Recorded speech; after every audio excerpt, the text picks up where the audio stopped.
Selamat pagi teman-teman. Pada pertemuan pertama ini kita akan membahas dan mempelajari mengenai mendalami puisi. Berikut ini merupakan poin-poin pembahasan yang akan kita bahas pada materi pertama mengenai mendalami puisi, yaitu menentukan suasana dalam puisi, menemukan tema puisi, menemukan makna puisi, dan mendemonstrasikan teks puisi. Yang pertama kita akan membahas sekaligus dengan poin yang kedua, yaitu menentukan suasana dan tema dalam puisi. Yang pertama kita akan membahas dulu mengenai suasana. Puisi yang baik senantiasa mampu meninggalkan kesan atau pesan yang mendalam bagi perasaan pembaca. Suasana diartikan sebagai keadaan jiwa pembaca setelah membaca puisi. Dengan kata lain, suasana merupakan akibat psikologis yang ditimbulkan puisi itu terhadap pembaca. Suasana ini misalnya sedih, gembira, resah, marah, cemas, takut, girang, dan sebagainya. Selanjutnya adalah tema. Tema adalah ide dasar yang mendasari sebuah tulisan termasuk puisi. Tema puisi menjadi inti dari makna atau pesan yang hendak disampaikan penyair dalam puisinya.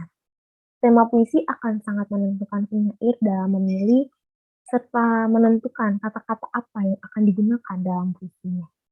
Sehingga dapat disimpulkan bahwa tema merupakan sesuatu hal yang paling penting dalam puisi. Tanpa adanya tema, puisi tidak akan ada dan pastinya puisi ada karena adanya tema. Selanjutnya adalah contoh menentukan suasana dan tema. Berikut ini merupakan contoh puisi yang berjudul Aku Ingin karya Sapardi Djoko Damono. Sumbernya dari Hujan Bulan Juni, kumpulan puisi karya Sapardi Djoko Damono tahun 2001. Di sini teman-teman bisa membaca dan memahami sebelum nantinya teman-teman menentukan kira-kira suasana dan tema apa sih dari puisi tersebut. Baik, puisi di samping merupakan sebuah ungkapan cinta seseorang kepada kekasihnya. Di sini saya ingin mengajak teman-teman untuk merasakan bagaimana perasaan seseorang istri ketika suaminya menyatakan kerelaannya untuk berkorban. Seperti diibaratkan pengorbanan kayu pada api. Nah, selanjutnya dalam puisi tersebut juga eee, mengambil atau memiliki tema, yaitu adalah tentang cinta.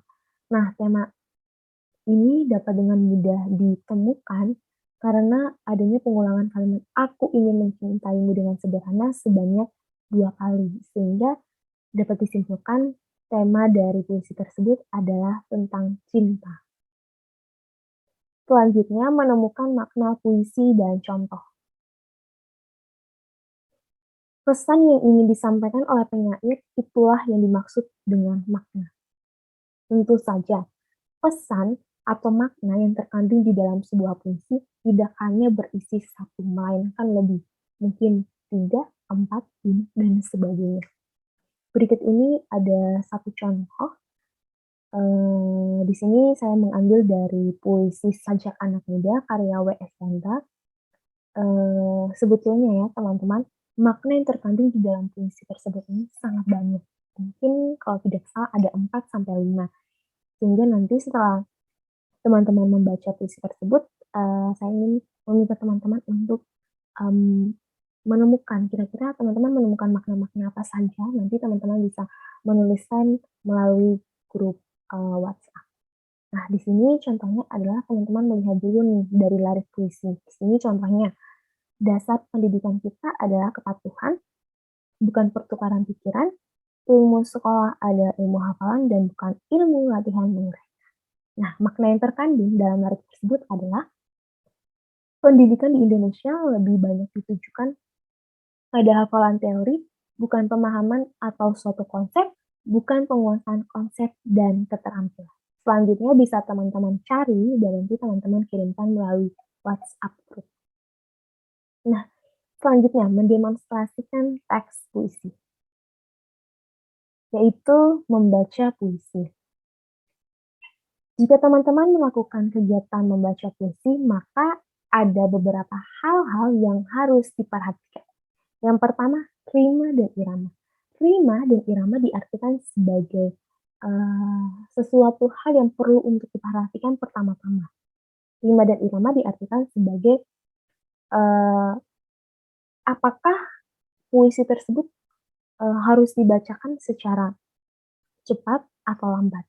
Sehingga rima dan irama ini sangat penting karena dalam membacakan puisi pastinya teman-teman harus melihat apakah puisi tersebut dibacakan secara cepat atau lambat.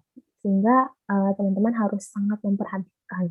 Karena dalam membacakan puisi pastinya tidak seperti kita membaca teks misalnya buku bacaan, buku pelajaran, dan sebagainya. Selanjutnya adalah artikulasi atau kejelasan suara. Ini berkaitan dengan keras lembutnya suara yang disampaikan. Selanjutnya, ekspresi mimik wajah.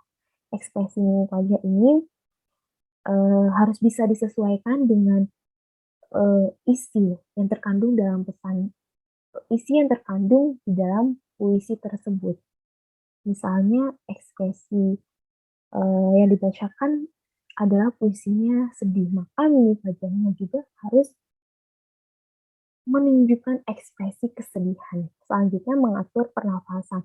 Mengatur pernafasan ini di sini diatur agar pada saat membaca itu teman-teman jangan terlalu terburu-buru atau tergesa-gesa, melainkan harus bisa enjoy dalam menampilkan atau membacakan puisi.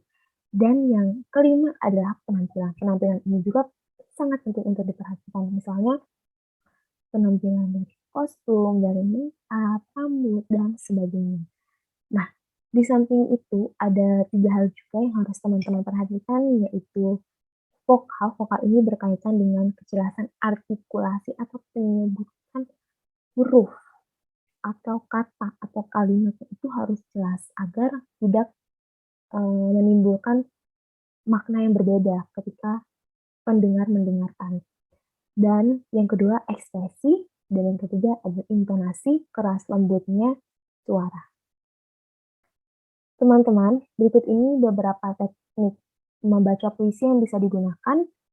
Yang pertama adalah membaca dalam hati puisi tersebut secara berulang-ulang.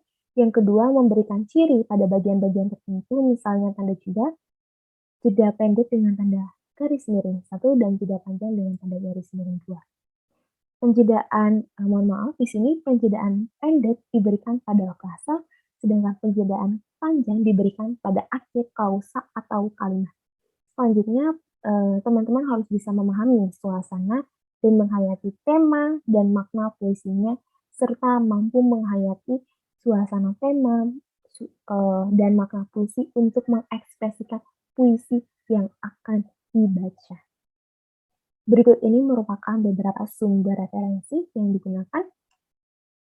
Terima kasih teman-teman, selamat belajar. Apabila ada hal-hal yang masih kurang dimengerti bisa ditanyakan melalui WhatsApp. Selamat pagi dan selamat belajar.